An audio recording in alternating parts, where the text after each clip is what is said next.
Are you also sick of all these Instagram changes and updates that are happening all the time? And are you also sick of so much conflicting information out there on how to actually grow?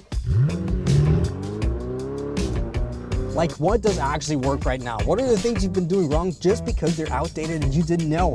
Like, should you always post your reels to the feed? And maybe you've niched down the wrong way all along just because you didn't know. The answers might actually surprise you, my friend. So let's talk about some major outdated Instagram tips that will ruin your account if you keep making them.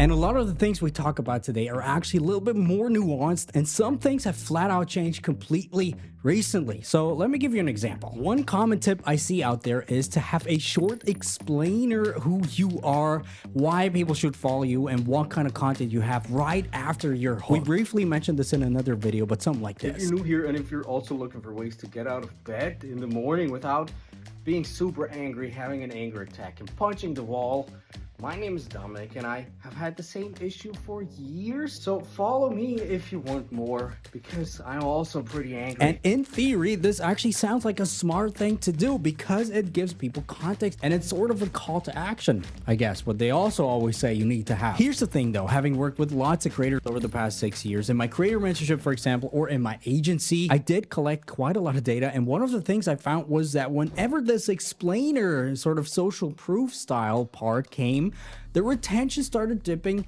massively. However, and this is why things are nuanced, having some social proof element that ties the room together can help if done correctly. And here's what I found. This sort of thing only works if you can make it super short and concise. And this is even better if it naturally flows and progresses the story and not sort of pulls the viewer out. And obviously don't always use it and only use it if it makes sense. Kind of what I did with this video right here. Sort of sprinkle in the social proof as to why people should listen to me in the story. Here's the thing though, having worked with lots of creators over the past 6 years, in my creator mentorship, for example, or in my agency. Sneaky, huh? Pretty sneaky. Oh boy, niching down. Things have sort of changed if you think about it. Back in the days, you had to go really deep and break down your sub niche into multiple sub niches, mainly so you can actually stand out and have the algorithms understand your content better. And yes, it still makes a lot of sense because people see you as an expert a lot easier if you say you are the Instagram guy, for example, as opposed to I do all social media, including websites and everything together, right? Makes sense on that level. However, the algorithms have sort of changed, especially in the context of short form videos and how people find your content nowadays, which is scrolling without a real goal and waiting for things to happen. So let's say your thing is to make miniature polymer clay food. Yeah, weird, I know, but I recently spoke to one of these creators, what's up, and they really struggle to have people come back to their content. They did have a bunch of viral videos, even in the millions, but not a lot of people converting over into followers, right? Even though, like they said, they follow a lot of my advice and they're super niche down, because that's how you do it, right? Because that's what they heard all over the place, including my videos. Now, the small change that actually made all the difference was to broaden the niche to polymer clay crafts and not just focus on food, right? And basically have the same content all over again. The algorithms tend to favor broader content and have an easier time to actually figure out who to show slightly broader content over super niche down things. So even, let's say, if you are specialized in contract law and you're a lawyer and you were trying to find some clients for that, still having your content a little broader in terms of mainstreamy law things, for example, that just make the average person be interested, makes it a lot easier because the potential reach is just so much higher. And then obviously with that, you can work a lot better to get in people who convert over into your clients, talking about the people who are just interested in getting contracts. Now, let's talk about two things I see shared all over the internet all the time. People say, always share your reels in the feed because it gives you a few view boost from your followers. And the other thing that's kind of the same is always share your reels in the story because it also counts as a view. Right, so far so good. Actually, nothing wrong with that. It actually counts as a view. However, like you probably expected, there's no clear yes or no answer. And this is why this advice is outdated, because it could be different for you than for little Jimmy who's hiding behind the curtain right here. So let me try to explain what makes sense to you the most. And to do that, we need to talk about our old friend, the dreaded Instagram algorithm. Obviously, the main thing the algorithm wants is to make users happy and keep them on the platform for as long as possible. We should know that. You should know that if you're, by the way, subscribed. Now, to actually make the algorithm happy is to actually know your audience inside out, what they want, how they want it, and when they want it. So yeah, if you have followers that don't really care about your content in the first place, maybe you've changed your content style, your topic slightly. Maybe your followers came from some content you did years ago and times have just changed, or your followers mainly consist of your real life friends who are not actually in your target audience. Happens a lot as well.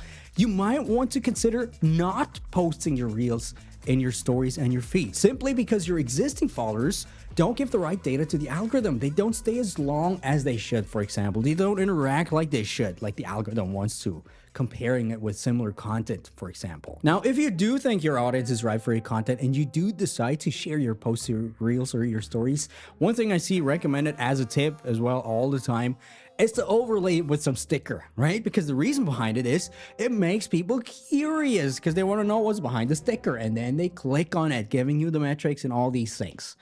Only that it's actually doing the opposite. One major epiphany I want you to really have is what I tell all of my students. Nobody really cares about you or your content.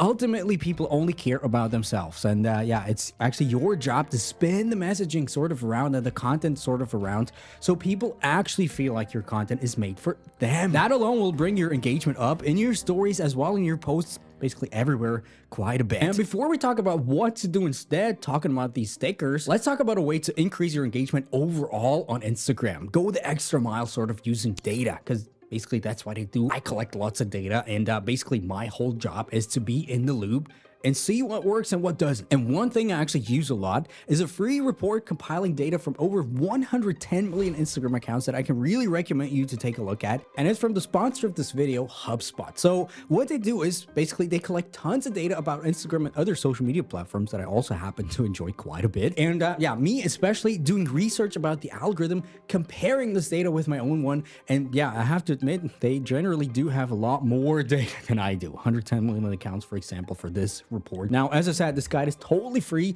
filled with strategies and data from over 100 million accounts from different niches and countries. And even if you consider yourself somewhat of an advanced Instagram creator, there's still lots of stuff in there that you probably already forgot about or didn't know about even.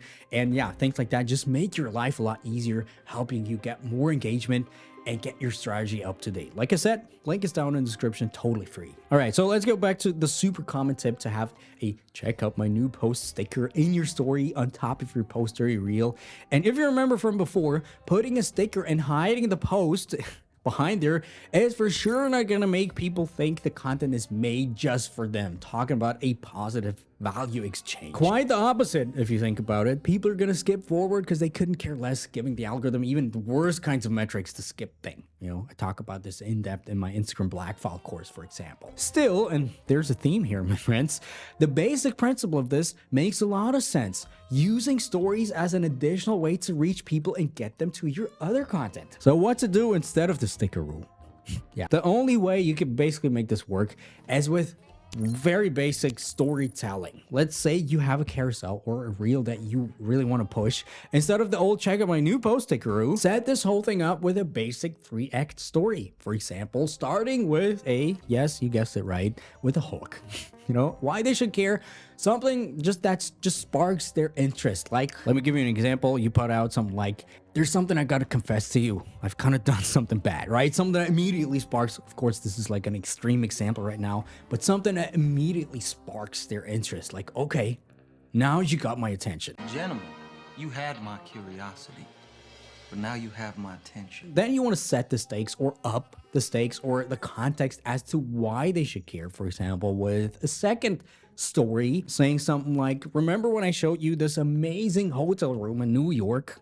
Some context that some people might know, giving some context to some people while also still sparking curiosity for people who didn't know that. Like, what kind of hotel room in New York? Well, there's one thing I forgot to mention, and I feel bad for leaving it out and not telling you about this. Elevating curiosity even more.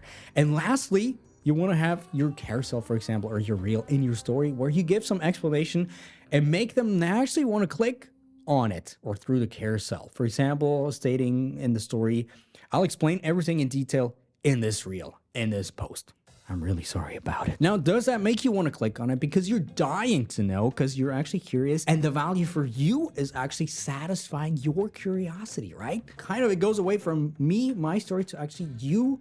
You want to be satisfied. And by the way, do you really want to know what I did in the hotel room in New York? Follow me on Instagram and I will tell you. It's just a joke, but you can still follow me. Now, believe it or not, this simple strategy and principle can be applied to basically all types of content. And if the only thing you understand about social media is this principle, you'll never have issues with getting followers or reach again. And in this video, I'll show you how to apply it to your everyday content in various different forms.